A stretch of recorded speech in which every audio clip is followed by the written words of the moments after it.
Olá, pessoal. Sejam todos muito bem-vindos a mais um vídeo aqui do canal Historiando. Hoje eu tenho o prazer de conversar aqui com o meu amigo, companheiro, colega de trabalho, professor Luiz Padula. Nós estamos dando sequência, nessa série de vídeos com entrevistas. Na última, vocês tiveram a oportunidade de ouvir o professor Rafael de Bivar Marchese, lá da USP. E hoje a gente vai mudar um pouquinho os nossos tópicos, vamos abrir um pouco as perspectivas para trazer um biólogo de formação, um professor que atua na área, para a gente poder dialogar com a história. Padula, seja muito bem-vindo, obrigado pelo seu tempo. Fica à vontade para se apresentar para o pessoal. Opa, antes de mais nada, obrigado pelo convite aí, um prazer estar dialogando com vocês aí, obrigado pela oportunidade de a gente poder falar um pouquinho, relacionar um pouquinho a questão da biologia, com a história, enfim, com todas as questões que a gente está vivenciando. Eu sou biólogo de formação, me formei em 2002 pela Unimet, em Piracicaba, depois eu também fiz minha especialização em bioecologia e conservação também pela Unimet, primeira turma da bioecologia e conservação. E aí eu fui para o mestrado, trabalhei o meu mestrado foi em ciências, na Exalc, aqui em Piracicaba também, da USP, e depois eu mudei, trabalhei com controle biológico de pragas, e posteriormente eu fui trabalhar com chimpanzés, lá em Sorocaba, comportamento animal, onde eu desenvolvi meu doutorado pela Bircham, de Madrid. Então, essa é um pouquinho da minha história aí, eu sou colaborador, eu gosto muito desse assunto de política, de geopolítica, eu me meto a encarar um pouquinho esses assuntos aí, tentando entender um pouquinho essa bagunça que é o nosso mundo. Sou colaborador de portais como o Brasil 247, o Pátria Latina e o Le Monde Diplomatique Brasil. Também tem o canal, singelo canal do YouTube, aí, o Biólogo Socialista. Página no Instagram também, uma mais voltada para a biologia, que é o Prof. Padula. E o outro que é o Biólogo Socialista mesmo, onde a gente vai abordando mais as questões relacionadas à política mesmo, a questão mais ampla. E nós estamos aí, na luta, na resistência sempre. Perfeito. Para quem se interessar, tudo isso vai estar na descrição do vídeo, tá? As páginas do Instagram, no YouTube, até algumas recomendações de textos do Padula. Eu peço desculpa desde já, porque minha voz, vocês podem perceber que não está das melhores. Eu vou estar com uma pastilha na boca, é por causa disso. E, pessoal, vamos dar início aqui à nossa conversa de fato. Padula,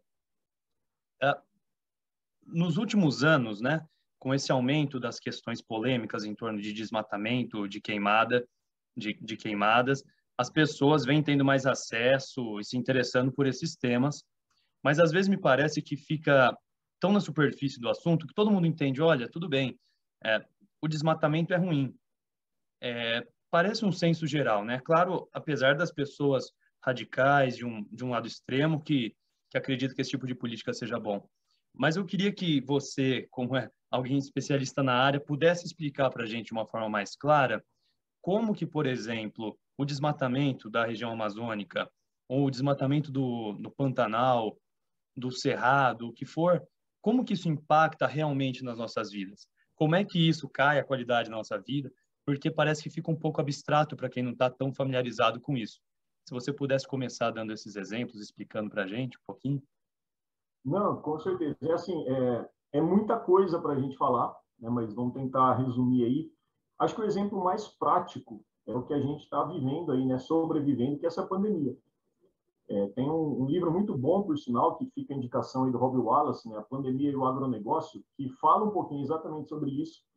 E essa questão do desmatamento, pegar o foco principal da Amazônia, que é considerada aí o pulmão do mundo, não no sentido de gerar oxigênio, mas no sentido de sequestrar carbono, isso dentro de um processo de fotossíntese, aquilo que a gente estuda lá no colégio mesmo, desde o fundamental, a gente aprofunda no médio, obviamente, mas o que é o processo da fotossíntese, basicamente? É pegar o gás carbônico e transformar ele em glicose.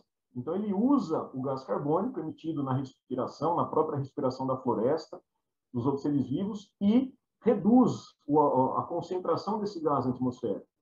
Ao promover as queimadas, a gente está promovendo diretamente dois impactos negativos que vão gerar diretamente a emissão e a concentração mais elevada desse gás carbônico, o que vai acarretar, obviamente, no aquecimento global. Mas mais do que isso que a gente vê, e a gente pode até falar um pouquinho também do aquecimento global, que muita gente acha que é só aumentar, né, o nível do mar, e na verdade a gente não está falando o degelo, né, das geleiras principalmente, mas a gente tem uma outra coisa muito importante, que são as pandemias, né, as doenças tropicais que vão acabar também chegando em países, em regiões que não é comum. Então, a gente em 2016, mais ou menos, temos uma epidemia, né, de dengue, principalmente no Brasil, e ela tem uma relação direta com o mosquito, e o mosquito necessita de água para a reprodução. Então, em países onde o clima é frio, automaticamente começa a ter água no estado líquido, temperatura mais favorável para a proliferação desses insetos e, consequentemente, a dispersão dessas doenças. Mas, pensando especificamente no desmatamento diretamente, a Amazônia ela deixa, então, de sequestrar esse carbono e, mais do que permitir essa concentração do gás carbônico em si, né, entre outros gases, obviamente, o metano principalmente, que é uma grande discussão hoje em dia, né, da flatulência, do arroto do boi, que é um fato bastante preocupante. A gente também tem na Amazônia a presença dos chamados rios voadores, que é durante a subida da seiva bruta, né, que é um processo também da fotossíntese, que ela vai ter a perda de água pela transpiração e pela evapotranspiração, que a gente fala, e ela promove um clima, né, um ambiente mais úmido. Então, soma-se a isso as correntes de ar, de evaporação do oceano, que entram ali pelo Oceano Atlântico, na região do Nordeste do nosso país, e vai em direção ao norte, encontra diretamente a Cordilheira dos Andes, ela bate e desce. No que ela bate e desce, ela traz essa umidade carregada diretamente para a região central do Brasil, para a região sudeste, região sul, inclusive os países ali do hemisfério sul também, né? Outros países como Uruguai, Argentina. Então, a gente está falando também, nesse desmatamento, em afetar diretamente o regime de chuva. E aí a gente entra numa questão bastante preocupante, que é a crise hídrica. E essa crise hídrica, por mais que a gente tenha essa situação de vamos aumentar a bandeira vermelha, né? A nossa bandeira jamais será vermelha, mas está sendo, né? Ficou. E ficou, né? Para alegrias de uns e nem tanto de outros, né? Mas a gente tem essa crise hídrica, então, sendo instaurada diretamente também, responsabilizada por essa questão do desmatamento, que pega principalmente a Amazônia, mas também a gente não pode esquecer do Pantanal, né? Principalmente ali nessa região, que a gente também tem ali a formação daquelas lagoas temporárias, a época de enchente. Então, assim, pensando de uma forma mais ampla, a gente tem esse reflexo direto, tanto no aquecimento global, que é uma das grandes preocupações. A Amazônia, por sinal, ela deixou de ser hoje a grande receptora de carbono por conta do desmatamento.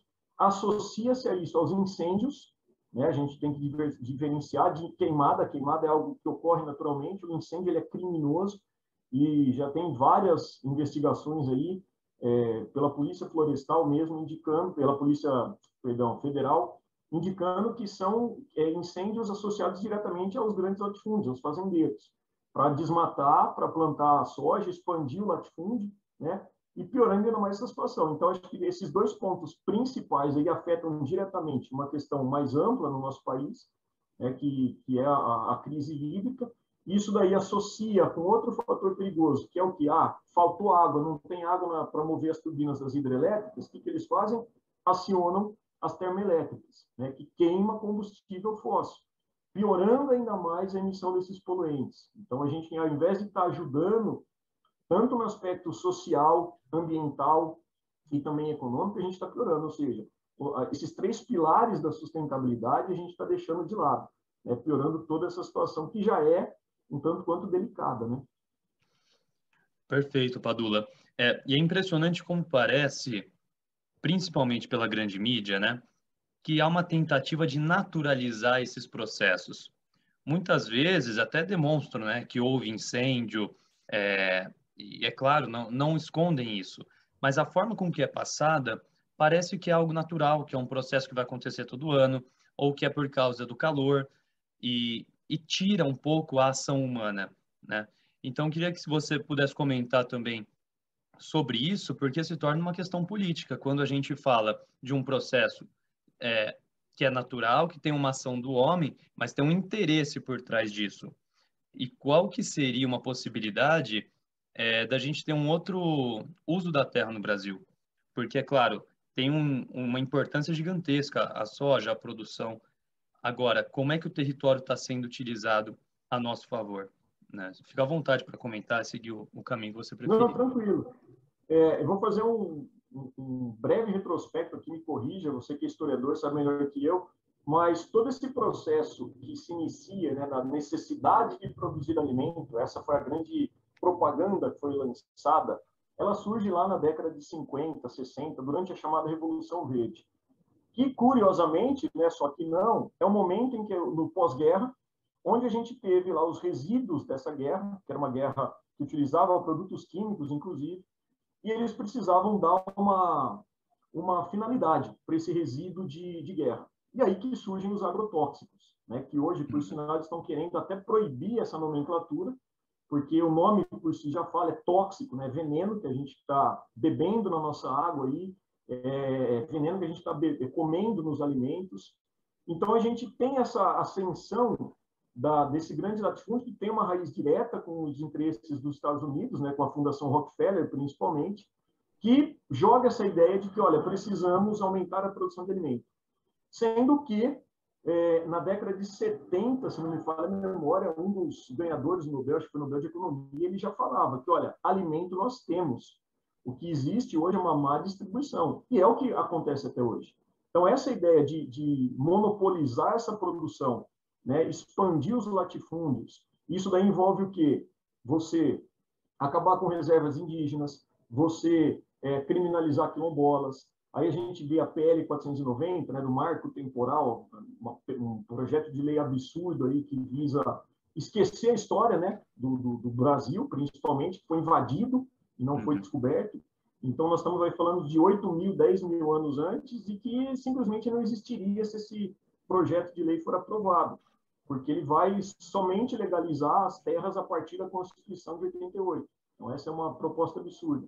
Paralelamente, a gente tem a famigerada IPL do veneno, né, a PL 6299, que também, visando os interesses do agronegócio, está fazendo exatamente isso, que é legalizar de forma absurda, né, essas terras de grilagem, essas terras de grandes latifúndios, liberar a produção de agrotóxicos e o uso desses agrotóxicos, né, como se o Brasil já não fosse o maior produtor, o maior consumidor desses produtos. Então, a gente tem aí uma situação em que vende-se essa propaganda desde a Revolução Verde, chamada Revolução Verde, de revolução não teve nada, né, só teve benefício para os grandes burgueses, vamos falar assim, né, a grande burguesia, e hoje a gente ainda está vivendo esse tipo de situação. E justamente por interesses da bancada ruralista, não é à toa que hoje a ministra, né, que se diz ministra da Agricultura, lá, Tereza Cristina, né, bem nomeada como musa do veneno, que tem ligações com o agronegócio, ela está à frente dessas autorizações, né? A gente teve o decreto de lei 10.833, promulgado recentemente pelo presidente Bolsonaro, né, que legaliza e facilita o uso de agrotóxicos, facilita a contaminação do ambiente sem grandes responsabilidades, né? Tudo isso para expandir, e o mais sério, não é para produzir comida, né? Para produzir commodities, é para produzir papel, né, no sentido de lucro para essa meia dúzia, essas corporações aí.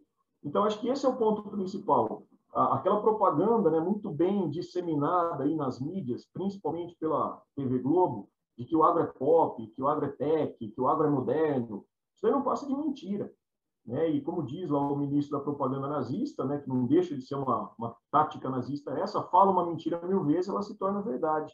E é isso que eles tentam confundir a população, vendendo essa ideia de que não, a gente precisa do agronegócio, a gente precisa apoiar esses projetos, né? Não tem que ter um marco temporal para legalizar, para favorecer a expansão. Enquanto que, na verdade, a gente sabe que por volta de 75% do alimento nosso, da comida, não vem do agronegócio.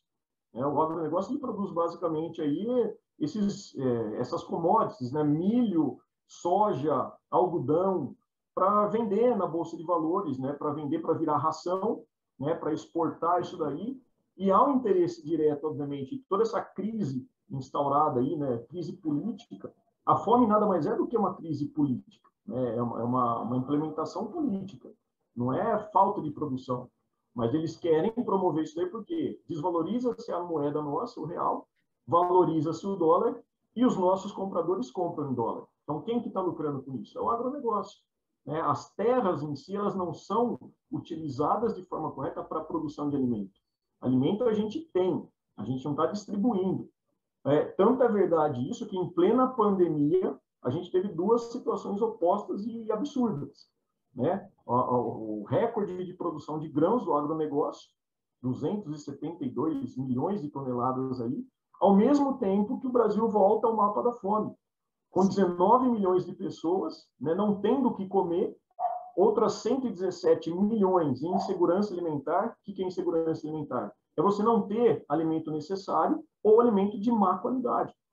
E que raio de agronegócio é esse que fala que precisa produzir comida, se a comida está sendo batendo recorde de produção e não está sendo distribuída? Então, é uma incoerência muito grande. Né? Então, essa ideia que a gente precisa alertar, a gente precisa falar bastante. É um trabalho de formiguinha, porque é um Davi contra Golias, né? Porque a gente está falando desse tipo de situação enquanto a grande mídia, que é bancada por esses interesses do agronegócio, a bancada ruralista, né? Os interesses que estão por trás de tudo isso aí começam a propagar essas mentiras. E Padula, parece, né, que as propostas de um novo uso da terra, de uma nova logística, ela existe, a gente sabe caminhos que se pode seguir, mas é impressionante a criminalização que é feito desses projetos alternativos, vamos dizer assim. Porque, veja, você conhece muito bem o trabalho do MST, eu também sou um colaborador, e a gente sabe o uso da terra que eles fazem, a capacidade de produção que tem ali. E é uma produção de alimento, é uma produção de mandioca, é uma produção de alface, de verdura em geral, produz abacaxi, produz melancia, é coisa que a gente usa no nosso dia a dia. E como esses movimentos eles são criminalizados para sustentar a lógica de que, olha, a ordem que está posta, ela é limpa, né? E quem está tentando uma nova lógica é subversivo. Chega ao ponto de nós termos venda em mercados de grande nome, vendendo produtos produzidos pelo MST, retirando o símbolo da produção. Ou seja, eles utilizam um produto orgânico, colocam que o selo é orgânico, aumentam o preço da venda e não dizem de onde vem a origem, para maquiar esse processo. Então, fala um pouco como você entende um novo caminho. O que todo mundo me pergunta quando eu entro nesse tema mas viu, se não fosse o agrotóxico, a gente não ia ter a quantidade de alimento que teve, isso sempre foi assim, sempre vai ser assim, é o uso padrão. Como são esses novos caminhos, Padula? Eu acredito assim que é um caminho que não vai ter outra alternativa, quer o agronegócio queira ou não, porque a agroecologia, que é essa base, né? Qual que é a diferença? Só para a gente tentar simplificar e entender, né? Por favor. O agronegócio em si, ele usa de alterar o ambiente. Né? Então, ele artificializa esse ambiente para aumentar a área de produção. Essa área de produção é uma monocultura. A monocultura, princípio básico, a gente estuda lá no colégio, né? Lá no ensino fundamental, o antigo primário, não pegando a idade aqui, né? Mas a gente estuda lá que se você planta sempre uma mesma variedade, você acaba exaurindo os nutrientes desse solo. E aí, automaticamente, o que você tem que fazer? Você tem que repor de forma artificial, incluindo fertilizantes químicos. Né? Novamente, a indústria do agronegócio, do agrotóxico, entrando, né, pesado nisso. A agroecologia, ela respeita o ambiente. Então, respeitar o ambiente significa o quê? Eu tenho uma determinada planície aqui, eu vou plantar uma variedade de acordo com o ambiente que eu tenho, respeitando o período de produção. Então, se é um cultivo de uma época mais fria, vai plantar cultivo de época fria. Se é cultivo de época mais chuvosa e quente, vamos plantar esse tipo de variedade. Então, você respeita e obedece a esse clima, não desequilibrando o ambiente. Qual que é a grande questão hoje em dia? A verdade é essa, o próprio agronegócio sabe disso. Só que eles fazem o quê? Vamos alterar o ambiente para aumentar o lucro e automaticamente o que você faz? Aumenta a produção, vende tudo aquilo, né? Grande parte vira dividendos, lucros, né? Para essas grandes empresas. Só que aí você extermina toda aquela teia ecológica que tem ali. Porque você colocando uma monocultura, você está tirando determinados predadores de alguns insetos que estão ali. Esse inseto passa agora a ser considerado como uma praga. E o que você tem que fazer para controlar a praga? Entrar com um veneno, né? Com mais agrotóxico, no caso aí, os inseticidas. Ou então eles venderam aquela ideia, no começo da década, no final da década de 90, né, começo dos anos 2000, vamos manipular a soja transgênica, o milho transgênico, né, modificar os organismos geneticamente modificados, né, que a gente atualmente chama de transgênicos, e fazer com que eles sejam resistentes. E aí eu posso utilizar uma menor quantidade de agrotóxicos, e eu posso usar um herbicida para matar a chamada erva daninha, e aí não vai ter grandes problemas. Só que eles também caíram do cavalo, porque eles constataram que não funcionou bem assim. Você teve, inclusive, a propagação desses OGMs, né, os organismos geneticamente modificados, para determinadas plantas que não eram de interesse, elas se tornaram resistentes. Então, as pragas, né, não gosto desse termo, mas, enfim, se tornaram mais resistentes, você teve que entrar com mais agrotóxico, mais herbicida, contaminou ainda mais o solo, o próprio ar, a própria água, e aí viram que não funcionou. Agora, a agroecologia não. Você não vai ter a produção sendo 100% coletada, né? A colheita dela não vai ser 100%. Isso é o natural. Por quê? Você planta e você vai ter uma perda ali de 10%, 15%, 20%. E é o normal, porque essa perda você vai estar servindo de alimento para todo esse bioma, essa ecologia que está presente nesse ambiente. E você não desregula, porque você mantém esse inseto, mas automaticamente você atrai o predador e vai mantendo essa teia em equilíbrio. Então você respeita essa diversidade, coisa que a monocultura não faz, coisa que o grande latifúndio não faz. E tudo isso daí é uma bola de neve, porque ao gerar, ao esgotar esse solo, ao contaminar essa água, você não está criando mecanismos dele se recompor, você está piorando a situação. Então, você vai ter que entrar com mais fertilizante, com mais inseticida, desenvolvendo novas moléculas, né? E tudo isso reflete no nosso alimento e reflete diretamente no nosso ambiente e no nosso organismo também. Então, claro que a gente sabe que existem, posso até depois disponibilizar alguns links para você colocar para o pessoal aí, são vários estudos que mostram desde a deformidade que causa em alguns animais, né, até mesmo no ser humano. A gente teve um caso em Mato Grosso, tipo Lucas e Rio Verde, que uma médica ela apresentou, não sei se foi uma dissertação de mestrado ou a tese de doutorado, em que ela foi perseguida porque ela constatou que o leite materno das mães que trabalhavam, que bebiam a água dessas regiões do Mato Grosso, estavam passando esses produtos químicos para os filhos através do leite materno. E qual que é o grande problema? Né? No princípio da biologia, a gente está tendo aí um organismo pequenininho, um bebezinho, dentro do útero da mãe, até mesmo depois que nasce, em processo de crescimento e desenvolvimento. E quando você tem essas substâncias químicas, você afeta todo o metabolismo. Então, você está gerando ali indivíduos, inclusive com deformidades graves, né? Tem vários exemplos aí de mães que trabalhavam em lavouras, cujos bebês que elas estavam gestantes nasceram sem os membros, nasceram com anomalias na região do sistema nervoso, né? Com o cérebro atrofiado, nasceram cegos, enfim. Você tem uma disruptura endócrina, né? Os hormônios que ditam o nosso comportamento totalmente alterados. É um estudo bastante chocante, mostrando uma puberdade precoce em crianças, né? Meninas de 3 anos de idade, bebês, com pelos pubianos, desenvolvidos por conta dessa disruptura endócrina. Mas a mãe não estava na lavoura, mas ela estava ingerindo água. Mas a água que eu tomo não vem, ela é engarrafada. Só que você contamina lençol freático. E você não limpa esses produtos químicos dessas águas, né? Então, não tem como a gente limpar. Uma vez que contaminou, e a gente, ao invés de parar isso, já que percebeu o erro, a gente está continuando. O Brasil é o que mais libera agrotóxico. E é uma relação direta com a bancada ruralista, se a gente parar para ver. Né? Essa criminalização que você falou do MST, das comunidades quilombolas, ribeirinhas, que trabalham com a agroecologia, ela visa exatamente transformar eles em criminosos, justamente para que a gente não apoie, que a população não apoie. E a população passe agora a apoiar o agronegócio, porque o agronegócio faz a propaganda bonitinha. Né? O que você vê do MST? São baderneiros, estão invadindo terra. Na verdade, não estão invadindo. Né? Pela própria Constituição, existe o direito à terra improdutiva. E essa terra improdutiva ela deve ser destinada para a reforma agrária. Então, é uma coisa que a gente precisa lutar e precisa fazer isso, né? Agora, enquanto a gente tiver um congresso, uma bancada ruralista, né, que visa atender os interesses dessas multinacionais, essas grandes corporações, a gente não vai conseguir muita coisa. Então, mais do que, eu sempre falo isso em aula, inclusive, né? Mais do que eleger um presidente alinhado com uma ideia progressista, uma ideia de defender a agroecologia, a gente precisa eleger uma bancada de deputados, de senadores, né, comprometidos com esse tipo de situação, porque a agroecologia é a única alternativa.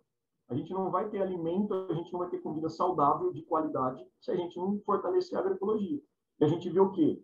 Que hoje, né, hoje não, mas principalmente depois do golpe de 2016, a gente teve um aumento significativo na liberação de agrotóxicos, né, a ponto de a gente chegar agora, final de agosto, foi o recorde de liberação, foram mais de quase 1.400 novas substâncias liberadas, e tudo isso sendo utilizado de forma totalmente desregrada, né? Então, é uma relação direta que existe isso daí, o interesse, por isso que eu falo, tudo na nossa vida é política. Não tem como a gente estudar só biologia, estudar só história. A gente tem que entender o porquê que acontece isso em determinado momento do país. O porquê que isso está acontecendo. O que tem a ver esses golpes, né, ainda que parlamentares, não necessariamente militares, né, mas o porquê dessas ameaças, o porquê de toda essa situação. Seria muito fácil a gente analisar de forma separada, desregrada. Mas não é assim que acontece. É isso que a gente precisa fazer com que as pessoas pensem, analisem e, como bom freiriano, né, contextualize isso, né, que a gente consiga indagar, né, sermos cidadãos inconclusos no sentido de sempre estar perguntando, questionando acima de tudo. E Padula, isso vem de uma percepção também um pouco fragmentada das ciências, como você bem falou, né? Então, a gente entende desde a da adolescência. Bom, eu sou de humanas, eu sou de exatas, eu sou de biológicas. E por mais que a gente tente atuar no sentido contrário, né, de integração dessas coisas, parece que, principalmente com as pressões dos vestibulares, isso vai se consolidando cada vez mais, né?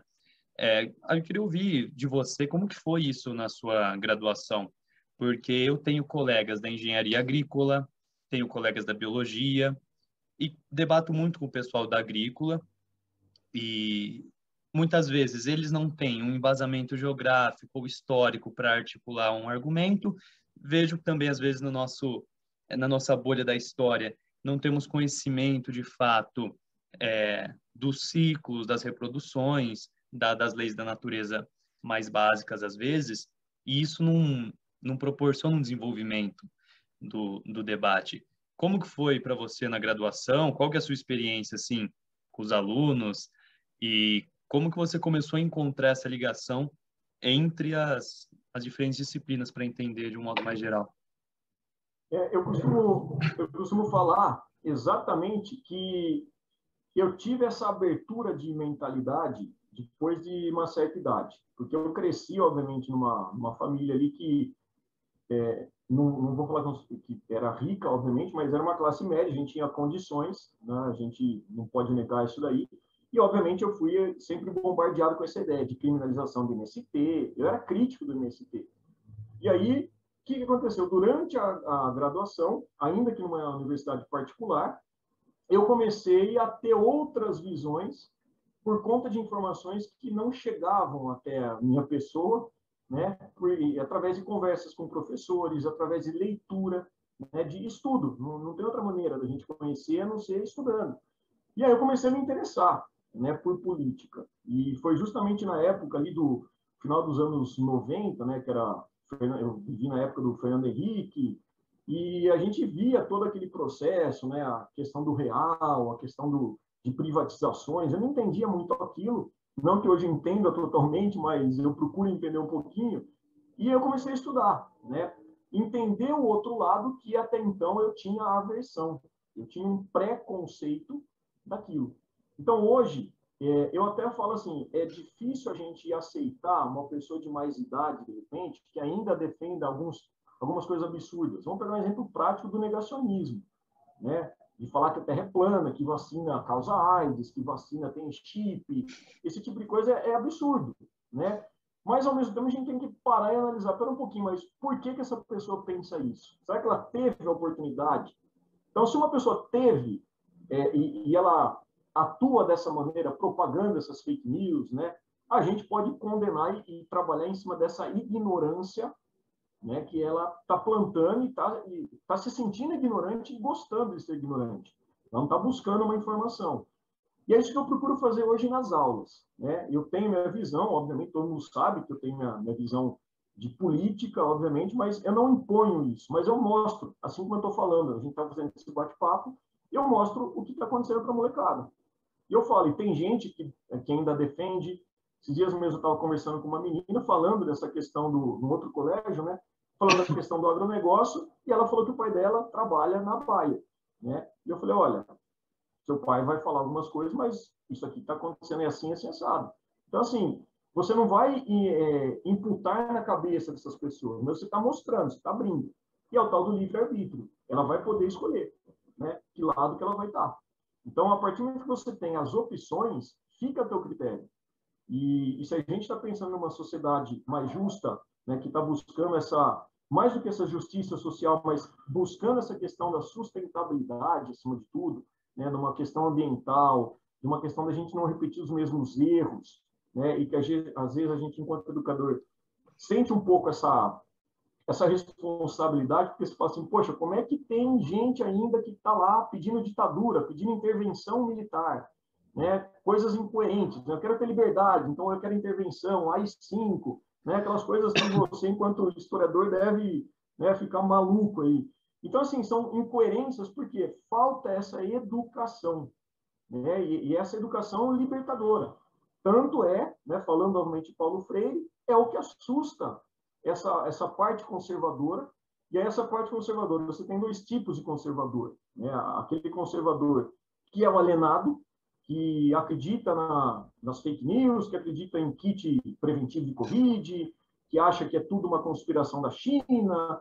Então, ele vai defendendo isso porque o resto é tudo comunismo, é tudo da esquerda, esse tipo de coisa. Enquanto você tem aqueles caras que trabalham, articulam muito bem essa situação para que justamente as pessoas propaguem essa fake news e criem todo um ambiente propício, né? Essa difusão da ignorância. Então, enquanto educador, acho que o nosso papel ele está cada vez mais difícil, mas a gente não pode desistir. E é mostrar, é trazer essa oportunidade para essa molecada. E eu falo para eles, olha, vocês vão frequentar universidades, vocês vão frequentar faculdades aí, e vocês vão ter que ter essa visão. E essa visão, eu não estou querendo que vocês pensem igual a mim. Eu posso estar errado em muitas coisas.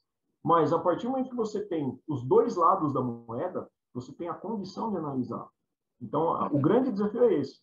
Porque uma outra coisa que nós estamos enfrentando também é aquele discurso, né, de ser professor doutrinador.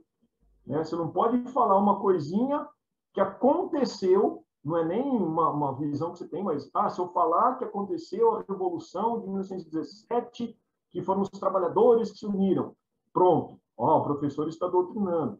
Se eu falar do que está acontecendo em Cuba, que é culpa dos embargos econômicos dos Estados Unidos, não é culpa do regime em si, pronto, estou doutrinando porque eu estou defendendo Cuba é regime socialista. Então, é uma linha muito tênue. E de acordo com a maneira que a gente fala e a maneira como ela é interpretada, ela é recebida, isso é uma dificuldade muito grande. Mas a gente não pode desistir. Né? A gente tem que estar ciente de que o nosso papel enquanto educador é esse, né? Com desafios, com barreiras para serem vencidas aí. E acho que é isso que a gente tem que seguir nessa mesma pegada. Não, concordo perfeitamente. E você falou, né, sobre pedir coisas do passado, indo um pouco mais para a história, mas pegando um cara que é o Ailton Krenak, que é sensacional para pensar em questão de sustentabilidade, de passado indígena, o Brasil tem um problema com o passado gigantesco, né? E não é do presente isso. A gente tentou apagar a história indígena. Isso foi muito bem sucedido. E é preciso dizer quem venceu as narrativas históricas. O apagamento da história indígena, ele foi bem sucedido. É de uma historiografia muito recente que tenta resgatar com muita luta, contar vestígios mínimos do que a gente consegue. Depois isso aconteceu com a mesma coisa com a escravidão. A queima de arquivos, a falta de acesso, a tentativa de mostrar que aquele período foi horroroso, ninguém sabe como que aconteceu, acabou, vamos seguir. Não é isso. A maior parte da história brasileira pós-colonização é de escravidão. Então, não é um pedacinho que deu errado, vamos esquecer. É a maior parte da história, é o que constituiu. Isso aconteceu com a ditadura, arquivos fechados. Os historiadores foram ter acesso ao arquivo em 2005, 2003, 2000. Ou seja, acho que também vale reflexão, né, da gente começar a pensar qual que é a nossa relação com o passado. Porque esse distanciamento que a gente tem só dificulta a nossa leitura do presente. Então, eu vou conversar com você sobre a questão de produção de alimentos no Brasil e eu preciso ter a ideia básica de que o Brasil nunca passou por uma reforma agrária. Perdão. E ter ainda a noção de que reforma agrária não é originalmente uma pauta da esquerda. A reforma agrária nasce no seio liberal, né? Os iluministas defendendo a reforma agrária dentro de uma lógica de liberalismo, que foi associado depois à direita política. Então, se a gente não tem essa interdisciplinaridade, o diálogo não existe, né, Padula? O Brasil nunca passou por uma reforma agrária. Ponto. Os Estados Unidos teve uma lei de distribuição de terra, o antro do capitalismo.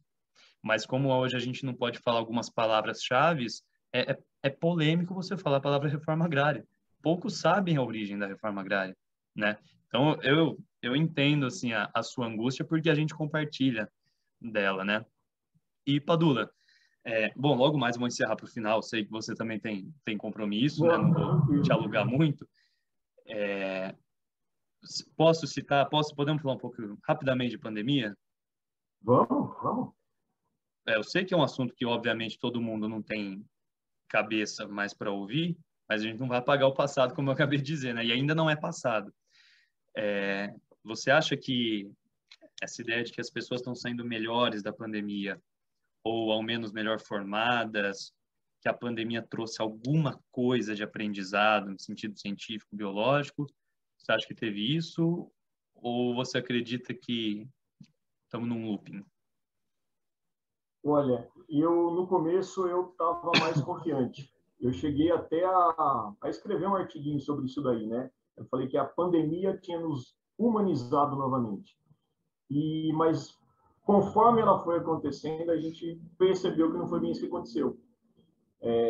Essa questão eu não estou nem falando a questão do negacionismo que aflorou de vez, mas eu estou falando assim que as pessoas se mostraram mais egoístas, eu acredito. A gente vê essas pessoas aí que, quando você falava, fica em casa, né, não aglomera, a gente, enquanto educador, a gente via muita gente, a gente falava, eu falo para os alunos, falo, ó, vocês vão me enxergar aqui como o professor do apocalipse, o doutor Covid, professor Covid, porque todo dia eu chegava com atualizações, porque eu gosto muito de ver essas notícias, de trazer essas informações para eles, até pensando na questão de vestibular, mas, acima de tudo, para mostrar para eles, olha, a gente depende de tomar atitudes coletivas. E o que a gente viu?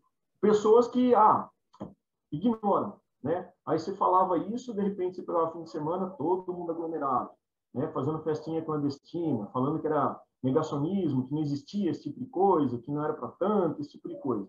Então, eu acredito assim que a pandemia, o Boaventura de Souza Santos, até aqui atrás do livro dele, ele fala exatamente de uma questão, nesse um dos últimos livros dele aí, que a pandemia ela não vai acabar. E o meu grande medo é esse. Ele fala que nós teremos daqui para frente pandemias intermitentes. E aí, fazendo novamente o gancho com a questão da biologia, né? Por que isso vai acontecer? Se a gente não mudar essa maneira que a gente está explorando o planeta, né? E não é uma coisa aqui eu já fui chamado, né, de eco-chato, né? E o pessoal fala, porque você defende muito o ambiente. Não, minha vontade, obviamente, era todo mundo parar e virar, todo mundo só viver do que produz ali, boa. Mas a gente sabe que não é isso daí. Não vou nem falar que é utopia, porque a utopia ainda a gente persegue, né? Mas é uma coisa impossível de acontecer. Mas se a gente não rever o modo de exploração do planeta, e antes de mais nada, a gente se tirar, né? Nós nos tirarmos do ambiente enquanto seres detentores do planeta, a gente tem que passar a enxergar o ser humano como parte do planeta.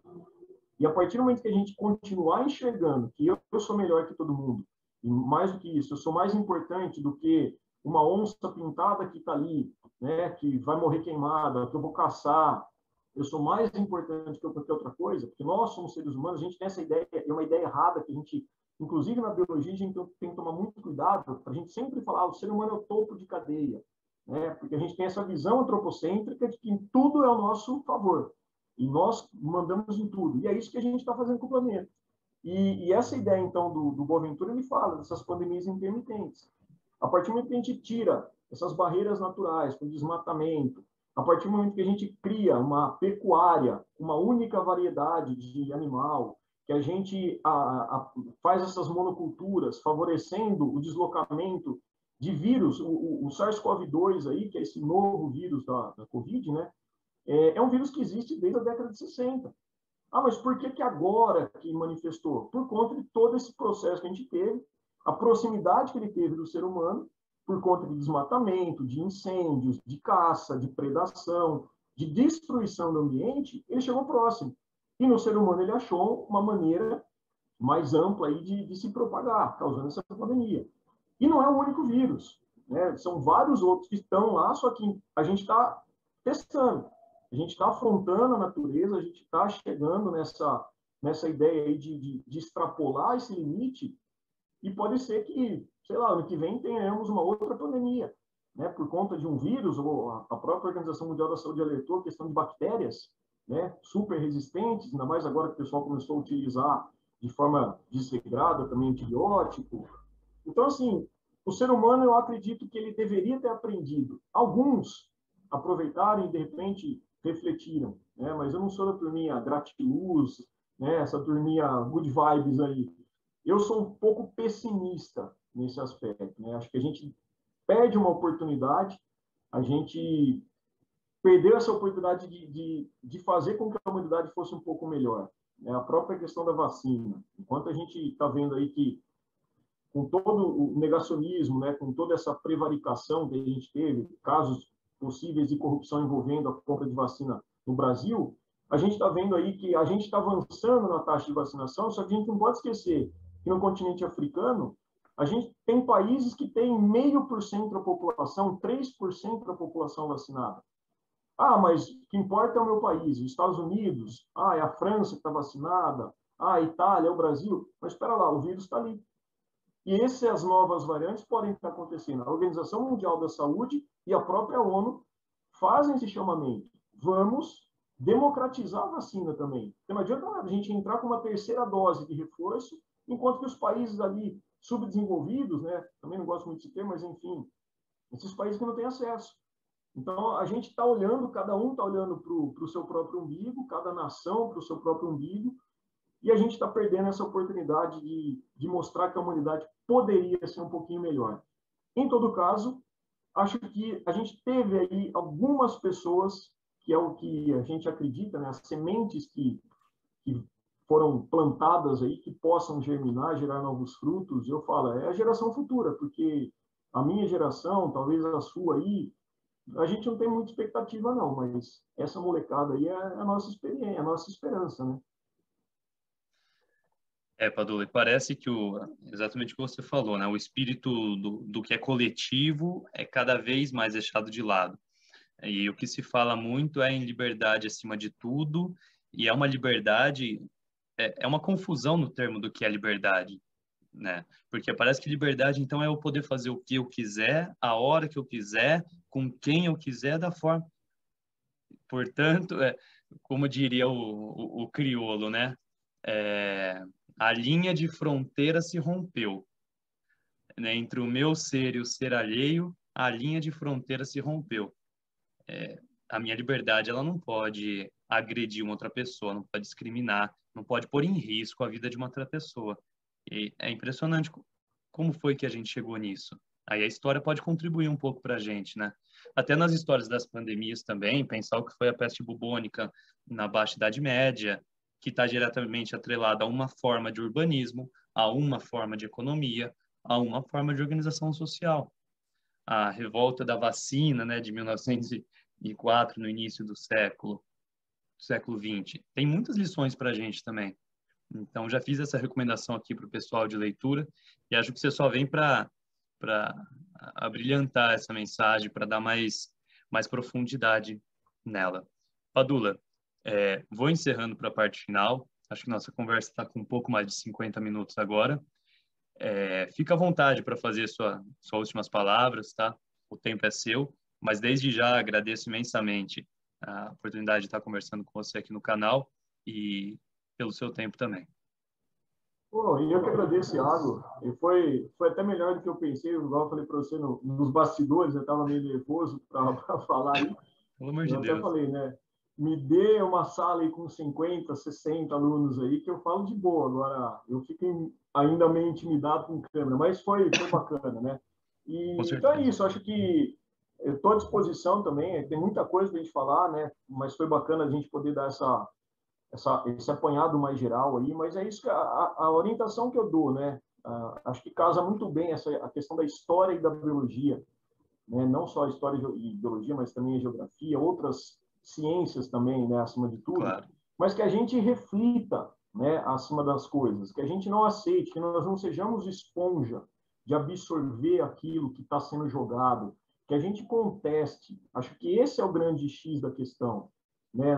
Mais do que não só estudantes que assistem teu canal aí, mas cidadãos e cidadãs, né, acima de tudo, que sejamos críticos, né, que a gente passe a indagar as coisas, que a gente analise as coisas, não aceite as informações.